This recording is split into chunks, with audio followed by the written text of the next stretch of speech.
Bonjour à tous et à toutes, j'espère que vous allez bien. Aujourd'hui on s'intéresse à l'année 1848, où une vague révolutionnaire ébranle l'ordre conservateur qui a présidé aux destinées de l'Europe depuis la chute de Napoléon et le Congrès de Vienne en 1815. Des insurrections chassent les souverains ou les contraignent à octroyer une constitution, instaurent de nouveaux régimes fondés sur la souveraineté nationale et les libertés fondamentales. Vous voulez en savoir plus sur la révolution des peuples? Venez avec moi. On a longtemps considéré la révolution en France de février 1848 comme celle qui aurait ouvert l'ère du printemps des peuples. Mais la chronologie habituellement évoquée pour envisager cette succession d'insurrections et de révolutions qui ont porté au pouvoir de nouveaux régimes, tenté de changer la carte des frontières européennes et inaugurer des réformes sociales, a été quelque peu corrigée. Les insurrections contre le régime autoritaire européen débutent à Cracovie dès 1846, puis en Suisse en 1847 avec la guerre civile de Sonderbund et à Palerme en janvier 1848. Même si elle n'est pas la première à avoir eu lieu, la révolution de février 1848 en France est apparue aux contemporains comme un événement majeur et a en effet déclenché dans les royaumes italiens sous domination autrichienne, dans l'Empire d'Autriche, les États allemands et même en Espagne. Les barricades se diffusent depuis Paris jusque dans les rues de Milan ou de Berlin. Est-ce que vous ne ressentez pas, par une sorte d'intuition qui ne peut s'analyser, mais qui est certaine, que le sol tremble de nouveau en Europe? Est-ce que vous ne sentez pas, que dirais-je, un vent de révolution qui est dans l'air? Ces lignes, au caractère prémonitoire rédigées par Alexis de Tocqueville en janvier 1848 et qu'on peut lire dans ses souvenirs montrent que les crises politiques qui touchent plusieurs pays ont très tôt pris un tour continental. Le caractère transnational du mouvement est déjà perçu par les contemporains et fait de l'Europe le continent de pointe de la contestation dans le monde, bien davantage qu'à la fin du XVIIIe siècle ou dans les premières décennies du XIXe siècle.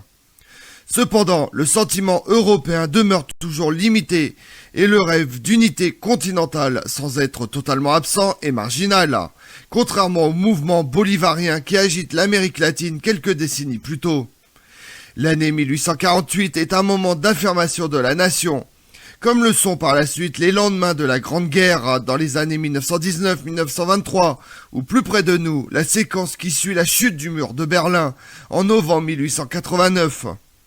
C'est ainsi que les revendications de la plupart des mouvements s'inscrivent dans le cadre national ou aspirent à la reconnaissance d'une nationalité. Par ailleurs, la géographie du printemps des peuples ne couvre pas les territoires de façon homogène et se limite le plus souvent aux principales villes et aux grands axes de circulation, qu'ils soient routiers ou fluviaux, laissant à l'écart la majeure partie des campagnes. Les capitales et les autres métropoles sont quant à elles frappées de plein fouet. De Palerme à Paris, de Milan à Vienne, de Neuchâtel à Venise, de Berlin à Bucarest, l'Europe est submergée en 1848 par une vague révolutionnaire qui n'épargne que de très rares pays.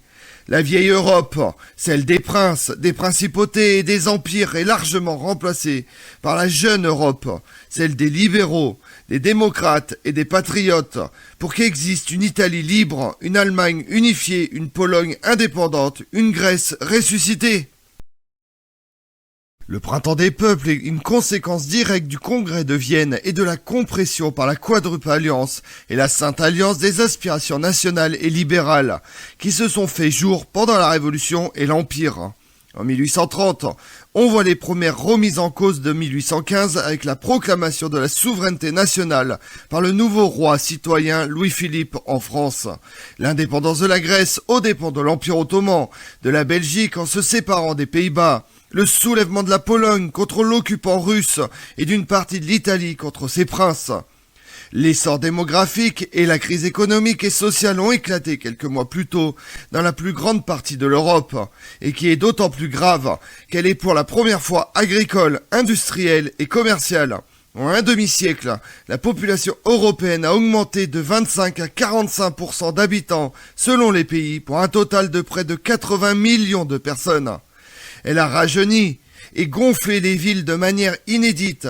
Or, cette population plus jeune et plus urbaine est confrontée à une crise sans précédent, avec son cortège de chômage, de disette et de pauvreté. Aux acteurs moteurs qui sont des intellectuels, des bourgeois ou des membres de la petite noblesse, s'ajoute la masse des protagonistes anonymes, les étudiants, mais aussi les artisans, les ouvriers, les sans-emploi des grandes villes. Le printemps des peuples débute au contact direct du pouvoir dans les capitales européennes, où vivent tous ces protagonistes. L'année 1848 est plus forte que celle de 1830, parce que c'est une révolution connectée, transnationale.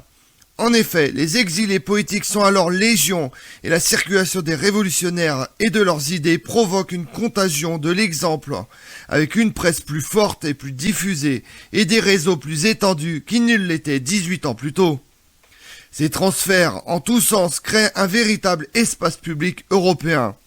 Les espoirs sont partout, les mêmes, et traversent les frontières. Soif de liberté, volonté de démocratisation, désir de fraternité, aspiration en un droit au travail, espérance chez certains à l'indépendance nationale, et chez d'autres, parfois d'ailleurs les mêmes, en l'avènement d'une république universelle. De façon inédite, à cette échelle, les femmes participent au mouvement pour essayer de faire valoir leurs propres droits politiques et sociaux, en créant des journaux, en ouvrant des clubs, voire en cherchant à présenter des candidatures. Cette vague de contestation balaie en quelques semaines la vieille Europe. Contrairement à 1830, tout ne commence pas en France. En Sicile, le peuple se soulève contre Ferdinand II, roi des deux Siciles, le 12 janvier. Turin et Florence s'agitent à leur tour un mois plus tard. Louis-Philippe, qui avec son principal ministre Guizot a refusé d'élargir le suffrage, est renversé par le peuple au profit d'une république en une révolution de 3 jours, 22 au 24 février. Le 2 mars, le nouveau ministre des Affaires étrangères, Lamartine, rend public une circulaire à ses agents diplomatiques dans laquelle, non sans ambiguïté, il rassure les puissances en affirmant que la jeune République est pacifique, pour éviter qu'une armée ne soit envoyée contre elle, mais en ajoutant que les traités de 1815 n'ont plus lieu d'être, et en encourageant en sous-main les Italiens, Moldaves et Valaques à se soulever eux-mêmes. Quoi qu'il en soit, l'exemple venu de Paris, la matrice des révolutions, fait tache d'huile. Quand Paris éternue, l'Europe s'enrhume, disait justement le chancelier autrichien Metternich. Partout le même répertoire d'actions violentes est utilisé. Appel au soulèvement contre le pouvoir établi, manifestations de rue, édification de barricades, heurts sanglants. Le 13 mars, Metternich, qui symbolise l'ordre de Vienne depuis 1815, doit ainsi démissionner et est contraint de fuir devant la révolte du peuple viennois. Dans l'Empire d'Autriche, Budapest et Prague se soulèvent. Les revendications libérales se doublent d'un désir d'émancipation nationale. Les Hongrois et les Tchèques réclament leur autonomie et l'élection d'un nouveau parlement. Et les seconds réunissent même en juin le premier congrès panslave pour l'émancipation de tous les Slaves de l'Empire d'Autriche. Aux confins de l'Empire d'Autriche et de l'Empire ottoman, les principautés danubiennes et la Transylvanie se soulèvent à leur tour. La Pologne cherche de nouveau à s'émanciper de ses dominateurs russes, autrichiens et prussiens. L'Allemagne et l'Italie sont rapidement contaminées. Dans la première, Frédéric Guillaume IV de Prusse accepte d'accorder quelques réformes après le soulèvement de Berlin. Venise chasse les Autrichiens et proclame la République.